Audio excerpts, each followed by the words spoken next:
Hello there, everybody. My poor family's got to listen to me say all this stuff. It's too cold outside to do it outside. I might get wimpy, but if I come in, catch a cold sneezing, everybody's going to be freaking out, so we don't need that. So I've got to do it in here, so apologies to everybody in the house, got to hear me. Okay, so let me see. I wonder if I can get me a. Let's go with this slide right here, and I wonder if I can just get rid of everything on here. All right, then I hit delete. All right, so let's see, couple of points to make before we get rolling. So we got controversial stuff. We got this is the last official lesson. When we get back from spring break, we got to start reviewing for the test, doing review activities. I'll plot on how to do that, over the break. Definitely need to try to have a Zoom. I've been involved in a couple of Zoom meetings. That seems like it's doable. It's gonna, this has been a crash course in technical skills for me here. But from the last set of stuff that people have been posting and sending in and so forth, and right now my Remind's not working, so this one's going to be on the Google Classroom. Remind crashed today. All right, but a couple things. Number one, where are the liberals? All right, none of the liberal students in the class are posting. It's all the conservatives. All right, so where y'all at? I need to be hearing from both sides. I know I leaned maybe a little right on some of our previous questions, but I need to be hearing from everybody. We're all in this thing together, and you've heard me lean to the left plenty of times over the years. So I don't know if I say anything made you mad. I'm sorry. Come on, let's hear from the liberals. The calculation on like Guantanamo, like a lot of things we've been saying has been awfully utilitarian. So it's like coming down to numbers. But the Bill of Rights, whether it's Guantanamo or the death penalty or whatever, and understand what we're trying to do. We're trying to, follow Aristotle, kind of stay in the middle. The whole point of the Bill of Rights is one person's freedom of speech is worth protecting from the mob. All right. So back to my original point. I need somebody, standing on principle and saying, what, this person needs a trial, or this, absolutely not, never. We need some Kant in there to balance out the kind of utilitarian stuff. All right, and then finally on what the abortion, like I've gotten some of the stuff sent in. It seems to me what was kind of on my mind with the Venn diagram. The birth control case and the abortion case is if one is pro-choice on abortion, well, then the two cases have more in common. All right, it's the right to privacy, and so it's just kind of extending a principle to its logical next application. But if one is pro-life on abortion, yeah, it's the same constitutional principle, but applied in two radically different areas. Which would make them more different. So I've been kind of hoping for somebody to make that case. I hadn't quite seen it yet. Everybody just saying, well, they're both the right to privacy, so they got more in common. All right, so I don't know what I'll say. Privacy, something like that. But come on back. I want to hear from everybody. Don't check out on me. Don't get mad at me. Let's hang in there together. We'll get this figured out. All doing the best we can here. All right. Well, let's see. Let's wade right into some stuff. Some things I put off because, I'm saving them for when I know people might get bored. Some things I put off because, dang it, I'm not sure if I'll be able to teach it right. So, we got 3 topics here. Like, it's women's issues, it's immigration, then it's kind of like other groups and the other groups just kind of feels like a little bit of an add-on. All right, but we're just going to start right on it here. All right,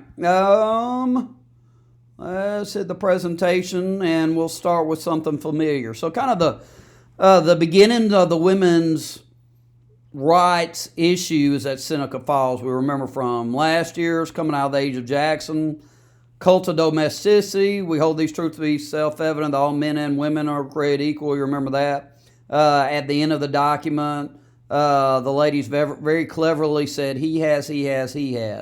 The way Jefferson had been talking about King George, the ladies were talking about men.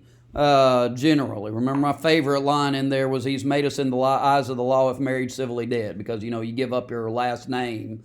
If a lady gives up her last name, that legal entity ceased to exist.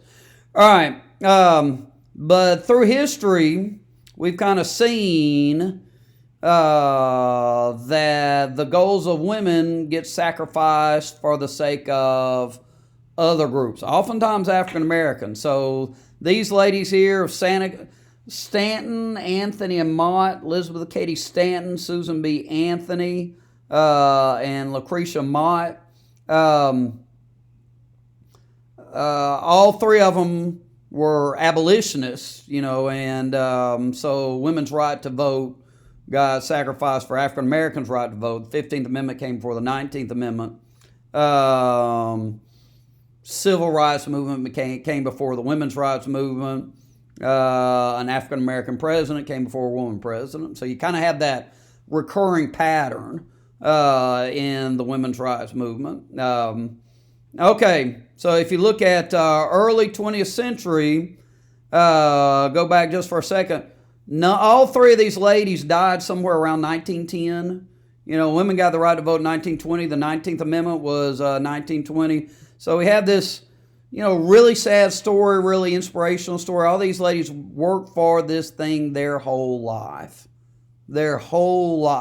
And they didn't live to see it happen. And yet, had they not worked for it their whole life, perhaps it wouldn't have happened. So we can kind of remember that.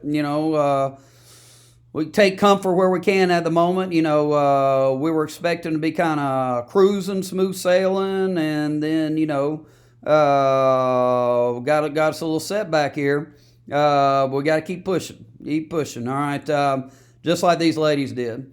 All right, a lesser known, she's not quite as well known, suffragette Alice Paul during World War I. She chained herself to the gates of the White House during World War I. She was thrown in jail and she went on a hunger strike. She kind of pulled the Gandhi there.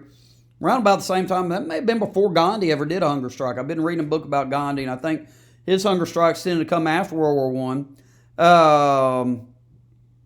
And they force-fed her. They put a tube down her throat, and they force-fed her.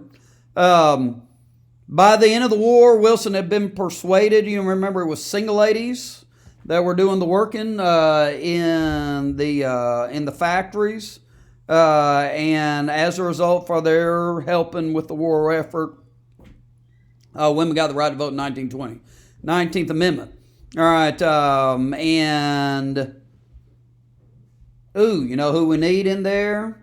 I need Jane Addams right before. I need a picture of Jane Addams. So Jane Addams was the progressive women's leader. Remember, she set up the Hull House, and she's helping the new immigrants.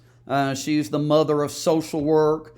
And so a lot of times early political activism of women tend to kind of focus on maternal kind of issues, caring for kids and the less fortunate. All right, so then you get Paul. And then the 20s, strangely enough, you got flappers. So, you don't have like women's activists, political activists in the 20s. You kind of have the roaring 20s, and the symbol of that is the flappers. And then during the Depression, Ma Jody. If you remember Ma Jody, you remember the Great Depression.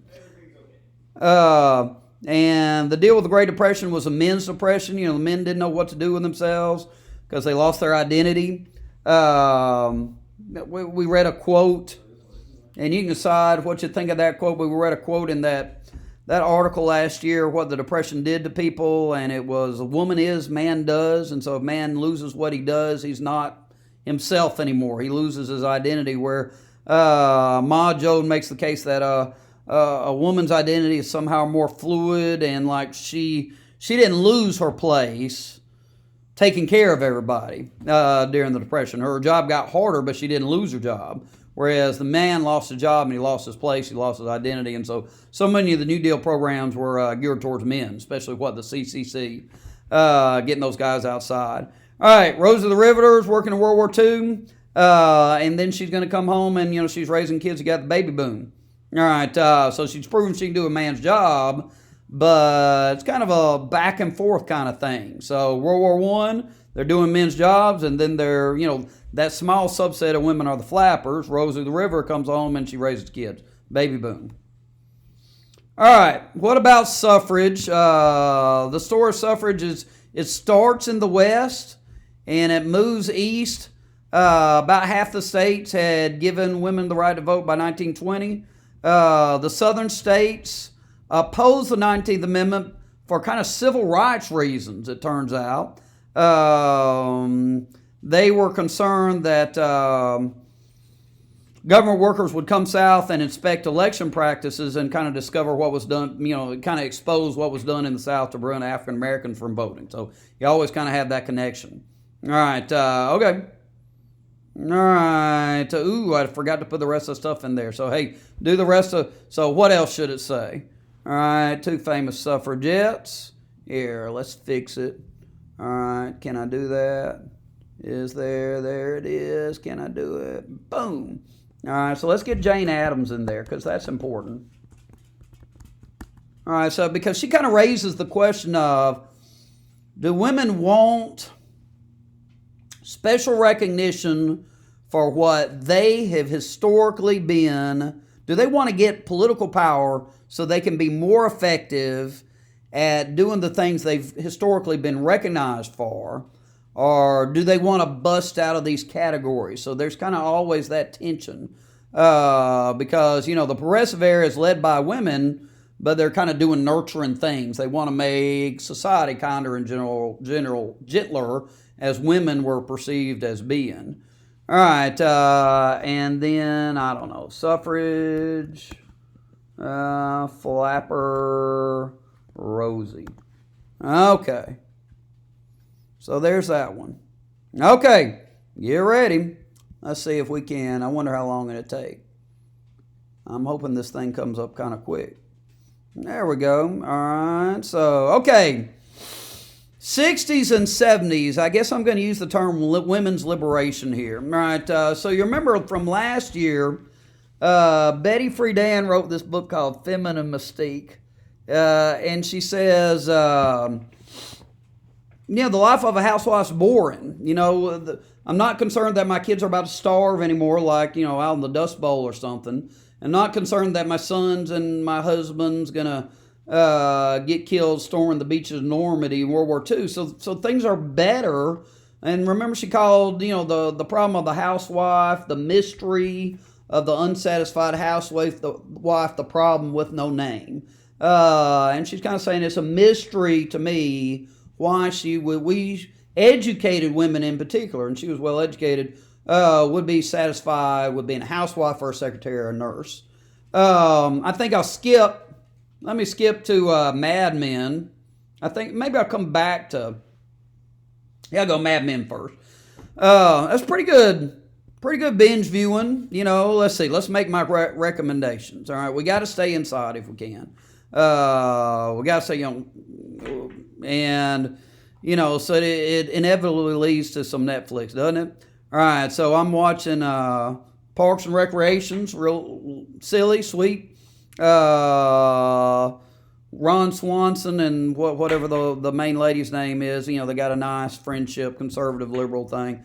All right, what else? West Wing. It's like a liberal version of Plato's Republic. I mean, it's here's what a perfect White House would look like if the right kind of Democrats were in charge. So it's liberal. It's a very liberal show. And Mad Men. I mean, Mad Men is very it's really a feminist show. So it's about men working at an ad agency in the Kennedy years, early 60s. And, they all run around on their wives with their secretaries, and so you've got this constant, kind of battle of the sexes going on there at the ad agency, and the men are not very nice men, and the women have to deal with it. It's a very feminist show. I didn't realize it until I watched a few episodes of it. Okay, Forrest Gump. So that scene in Forrest Gump. So remember, they're going to the Black Panther party, and so Jenny, she knows the Black Panther and she knows the war protester, and the SDS guy hits her, and so then Forrest beats the crap out of her. Beats the crap out of the war protester guy. But I mean, in the civil rights movement and in the anti-war movement, women were still second-class citizens. And so women's liberation's kind of coming out of the frustration, not just with the life of a housewife, but their role within supposedly liberal social movements. Now, Kennedy's kind of exhibit A on this. He signed the Equal Pay Act about 1962, but he's like the worst husband in history, running around on Jackie just right and left. The Equal Rights Amendment, pushed by this lady named Gloria Steinem, didn't get ratified. It passed 2/3 of Congress, didn't get ratified by 3/4 of the states. There's a lady that was against it, Phyllis Schlafly, and it didn't pass. It didn't get through the southern states. And her argument was that it's bad for the family, and in the 70s, the divorce rate went way up. Okay, so just like, I almost feel like when I teach U.S. history, U.S. history stops in 1964. Civil rights passes, and then we're just trying to decide what to do about, how to respond, and we can't quite make up our mind. Are we going to elect an African-American president? Are we going to make America great again? What's the roles of women? Identity politics. So as we get closer, things get more controversial. So you got this thing, Title IX, it's this law passed by Nixon, and it's opposing job discrimination, but it's been used in recent years to equalize sports funding. And so there's been an explosion of women's athletics programs, an explosion of women's educational success. We saw this picture last year. Her name's Brandy Chastain, the Women's World Cup. I believe it's 1996. She scored the winning goal in the Women's World Cup, and she was on the cover of not only Sports Illustrated but in Time. And the articles were about not just how well women's sports were doing, but how well women's education's doing. And if we fast forward to today, girls nationwide are doing better in school than guys are, and throughout my entire teaching career, the lower level classes, it's majority guys. The upper level classes, generally speaking, it's majority girls. I think we're kind of even in our AP class. But I've taught more honors level students who were girls than guys, more struggling students who were guys than girls. Okay, so then if we bring things up to date, all right, and I'm going to send you like a couple of articles. I'm trying to find you, or I'm trying to send you some stuff to go with this, and try to send you kind of something center left and center right. If you want to incorporate something farther left or right, that's your call. It's going to be on Google Classroom today. Remind crashed. My Remind crashed. I couldn't get into it. So this is going to be sent to you on Google Classroom. And maybe in the morning, Remind would be better. All right. But like we said, ladies just doing great in school. All right. Clinton and Warren, on paper, two very impressive presidential candidates. Hillary, let's mention Hillary Clinton just for a second. She was a feminist. She is a feminist. And takes the feminist position on political issues. She tolerated Bill running around on her. Bill, kind of like Clinton, but kind of like Kennedy, all the right positions from a women's liberation perspective, liberal on women's issues, and yet he's running around. Warren, Warren, again, on paper, seems to me to be a little more impressive candidate than Bernie, because she basically has his position not quite so far left, and she can really argue. I mean, she's a really good debater, and I mean, she's obviously really, really, really smart and tough, and yet she rubbed people the wrong way. And so, to what degree did gender have to do with the not quite nature of their campaigns? And so there's been lots of things written about their campaigns. All right, okay, so what do I do about Me Too? Last year, Me Too started, and I wasn't exactly sure how to cover it. Not really in a textbook. You've got some guys that have been taken down, deservedly so. You've got some, Weinstein and so forth. Just a bad guy, no question. I had been a fan of Matt Lauer, when he got in trouble, but then I started reading about it, no question, not a good guy. Other situations are a little more iffy. There's kind of a gray area on some of these things. And y'all probably encounter it in dealing with each other in ways that I don't.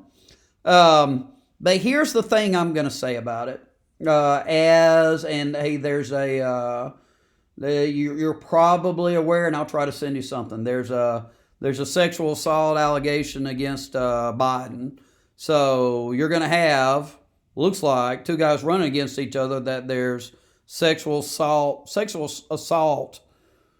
serious sexual assault charges against. More on Trump than on Biden, but this one on Biden's not just that he hugs people too much, that he's handsy. No, it's a sexual assault charge.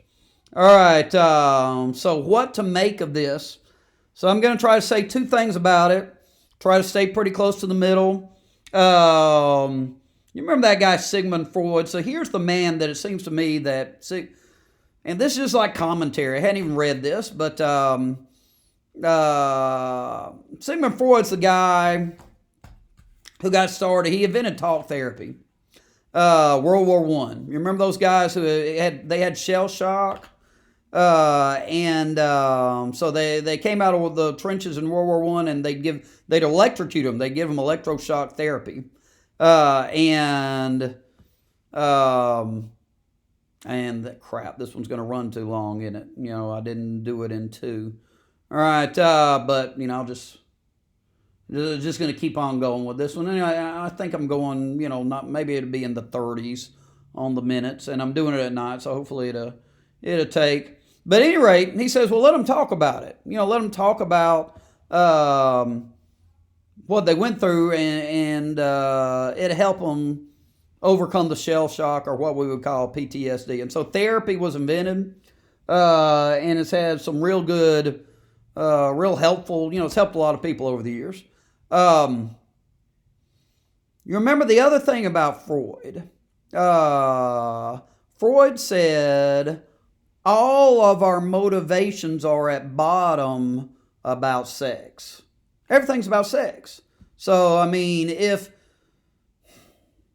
when I was growing up, guys would say things about girls, and there'd be movies, there's scenes in old movies, there's movies and TV shows. I don't know, probably the TV show I was thinking last year, that aged the worst was the sitcom MASH. And in MASH, like it's kind of about Vietnam, but it's set in Korea, and these two doctors are, saving people's lives, and they're real noble. But in their off time, they're just spending all their time just trying to seduce the nurses. And the nurses are, sex objects. And if you get worked up about it, well, what's the big deal? It's natural. It's all natural. We're sexual beings was kind of the Sigmund Freud argument in the sexual revolution of the 70s and on into the 80s. And on the ends of that, Kennedy and Clinton, I think, really bought into that. What's the big deal? At bottom, we're all just motivated by sex anyway. And so that was Freud's argument. That for a long time, people, I think both men and women, as I was growing up, bought into. And I was just kind of, how do I put this? Yeah, I grew up in church, and so people get on to me for being too much of a goody-goody if I questioned it. What's the matter with you? Don't you know how things really are? And so Me Too's kind of killed that. And so, I'm not weighing in on the Me Too movement, but I do think we might explain, we could compare and contrast the relationship between the genders maybe in the 70s, 60s, and 70s as opposed to, now, the last 5-10 years. And the big difference, the notion that, this notion that we're all just got sex on our mind just all the time, that's kind of gone. All right. And so people have changed their outlook. So somebody who would say one thing today, if they've been around a long time, would probably have looked at things a little bit differently 20 years ago, 30 years ago, and so forth. So, it seems to me that, the biggest person who's intellectual, whose reputation has taken a hit as a result of Me Too has been this guy Freud, who says, we're all just really all about sex. You now have, once upon a time, liberals bought into that. MASH was a very liberal TV show, and conservatives said, no, there's other things going on. But now, the left doesn't want any part of Sigmund Freud anymore. All right, so there's an observation. I'm not sure if it's helpful, but I'm trying to work through what a teacher should say about this. I feel fairly confident in that statement. Okay. On the other hand, on the other end of things, the other thing I'd like to say is I'm married and I'm the father of 3 boys. My daughter is upstairs. She's frustrated that she can't work as much as she'd like to right now, but she did very well in school, and she's just done very well. All right, and so I'm also the father of 3 boys, and it has seemed to me that it's been more of a challenge to talk to boys, or perhaps it's just been more in my mind what to say to boys about being a man in this day and age and what that means. Whereas it seemed easier. All I had to do was just be a decent dad. For Molly, I just had to be there. Not be a decent husband. No, but talking to the boys about what it means to be a man. And so on the other end, this is not a men's rights statement. It's the question of manhood in a feminist age. How do we put that? So last year I was reading about it and said, I got an article, and the author said he looked at this sociological study, and he said every society in history, men were expected to do 3 things. There's expected to provide, protect, and procreate. Those are 3 things. All right, and one might critique these 3 P's, but there's not a society where those 3 things weren't expected. And so, I mean, I've just thought about a lot about that. Someone who doesn't do one of those three, all three of those things, you're a little bit, your status as a man is a little bit less if you don't do all three of those things. All right. And I mean, I think there's a lot of interesting things to say about that. I've been thinking about protecting, quite a bit here as the coronavirus stuff has been going on. But so men, in the 60s and 70s and 80s, kind of, that weren't quite sure, perhaps, at the 60s and 70s, the P in procreation got overestimated, in the African American community when men couldn't, the rap identity is this hyper masculine, and I think it perhaps comes a little bit out of an insecurity about the ability to provide, and lyrics, overemphasizing procreation. All right, and then finally, the relationship between the genders in marriage today is, a fluid one, maybe we'll say. The traditional roles are not as entrenched as they once were. And so as men and women get married, they've got to figure out they've got to kind of decide what part of those traditional roles they want to maintain and what they want to invent anew. All right, and so those are just kind of some issues that men face in this context, I guess. All right. Looks like I forgot. All right. So hey, review all that stuff. Let's see what we'll say. All right. All right. So we'll certainly go Me Too. All right. And let's see. The next thing we'll say, let's go women's liberation.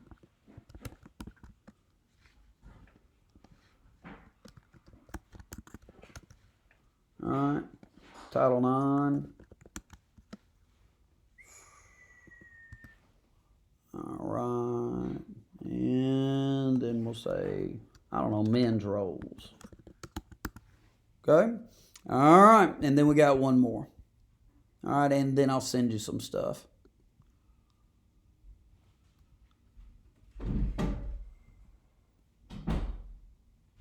Oh, no. That's just two. Okay, that's good. All right. Hey, I'm going to stop it. That way it'll go faster.